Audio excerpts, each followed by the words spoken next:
അതെ, ഞാനിന്ന് നിങ്ങളോടൊരു ചോദ്യം ചോദിക്കട്ടെ. ദാമ്പത്യത്തിൽ ഫസ്റ്റ് പ്രയോറിറ്റി അതാർക്ക് കൊടുക്കണം? പങ്കാളിക്കോ അതോ സ്വന്തം കുടുംബത്തിനോ? വീട്ടുകാർക്ക് മുന്നിൽ വെച്ച് പരസ്യമായിട്ട് ചോദിച്ചാൽ പലരും പെട്ടുപോകുന്നൊരു ചോദ്യം കൂടിയാണിത്. ശരിയല്ലേ? ചിലർക്കെങ്കിലും അത് തുറന്നു പറയാൻ മടിയുണ്ടാവും. പലപ്പോഴും ദാമ്പത്യ ജീവിതത്തിൽ ഉണ്ടാകുന്ന വലിയ ഒരു ആശയക്കുഴപ്പം കൂടിയാണിത്. കല്യാണത്തിന് ശേഷം എൻ്റെ ഫസ്റ്റ് പ്രയോറിറ്റി ആരായിരിക്കണമെന്ന് വ്യക്തമായൊരു തീരുമാനമെടുക്കാൻ കഴിയാതെ പോകുന്നത് കൂടുതലും പുരുഷന്മാർക്കാണെന്ന് തോന്നുന്നു. ശരിയല്ലേ? കാരണം താമസിക്കുന്നത് പുരുഷന്മാരുടെ വീട്ടിലാണല്ലോ. ഒരു സ്ത്രീയോട് നിങ്ങളുടെ ഫസ്റ്റ് പ്രയോറിറ്റി ആരാണെന്ന് ചോദിച്ചാൽ എന്നെപ്പോലെ തന്നെ ഉറപ്പായും മറ്റൊന്നും ചിന്തിക്കാതെ ഭൂരിഭാഗം സ്ത്രീകളും പറയുന്ന ആൻസർ ഭർത്താവ് കഴിഞ്ഞേയുള്ളൂ മറ്റാരും എന്ന് തന്നെ ആയിരിക്കും.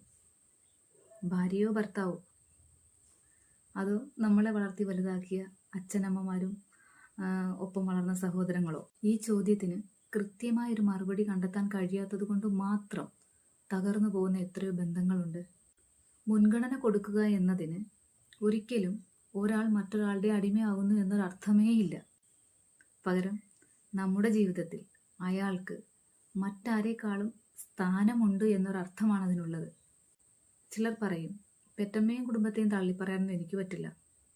എന്നാൽ മറ്റു ചിലർ പറയും ഇനിയിപ്പോൾ എൻ്റെ ലൈഫിലെ ഓരോ അവസ്ഥയിലും ഒപ്പം നിൽക്കേണ്ടത് എൻ്റെ പങ്കാളിയാണ്, സോ അയാൾക്കാണ് ഫസ്റ്റ് പ്രയോറിറ്റി എന്ന് വെച്ച് എൻ്റെ കുടുംബത്തിന് പ്രയോറിറ്റി ഇല്ല എന്നല്ല. ഫസ്റ്റ് പ്രയോറിറ്റി എൻ്റെ പങ്കാളിക്കാണ്. എന്നാൽ യാഥാർത്ഥ്യം എന്താണ്? ഇവിടെ ആരെയും ഒഴിവാക്കുകയല്ല വേണ്ടത്, മറിച്ച് ഈ പ്രാധാന്യങ്ങൾ കൃത്യമായി ബാലൻസ് ചെയ്യുക വേണ്ടത്. ഇത് പലർക്കും അറിയാവുന്നൊരു കാര്യമാണ്. പക്ഷെ പ്രാവർത്തികമാക്കി വരുമ്പോൾ അത് കുളമാകും.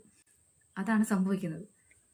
ആദ്യത്തെ പ്രയോറിറ്റി അത് പങ്കാളിക്ക് തന്നെ ആവണം. ഭാര്യയും ഭർത്താവും പരസ്പരം തങ്ങളുടെ ജീവിതത്തിലെ ഒന്നാമത്തെ പരിഗണനയായി മാറേണ്ടതുണ്ട് ജീവിതം സ്മൂത്തായിട്ട് പോകുന്നതിന്. ഇനി മുന്നോട്ടുള്ള കാലം മുഴുവൻ ഒരുമിച്ച് യാത്ര ചെയ്യേണ്ടവരാണ്. പങ്കാളിയുടെ മാനസികാവസ്ഥയ്ക്കും സന്തോഷത്തിനും അവരുടെ ഇടയിൽ ഒന്നാം സ്ഥാനം ഉണ്ടെങ്കിൽ മാത്രമേ ആ ബന്ധം സുരക്ഷിതമാകൂ. എന്നാൽ കുടുംബത്തോടുള്ള ഉത്തരവാദിത്തം മറക്കരുത്. പങ്കാളിയാണ് ഫസ്റ്റ് പ്രയോറിറ്റി എന്ന് കരുതി മാതാപിതാക്കളെ അർഹതയില്ലാത്ത രീതിയിൽ മാറ്റി നിർത്തരുത് എന്നാണ് ഉദ്ദേശിച്ചത്. ജന്മം നൽകിയവരെ നമ്മളാലാകും വിധം പരിഗണിക്കുക എന്നത് നമ്മുടെ ഓരോരുത്തരുടെയും കടമയാണ്.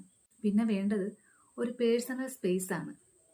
അത്യാവശ്യം ചിലപ്പോഴൊക്കെ നമ്മുടെ സ്വന്തം മാനസിക സമാധാനത്തിനും വ്യക്തിപരമായ വളർച്ചയ്ക്കും നമ്മൾ തന്നെ പ്രയോറിറ്റി കൊടുക്കേണ്ടി വരും.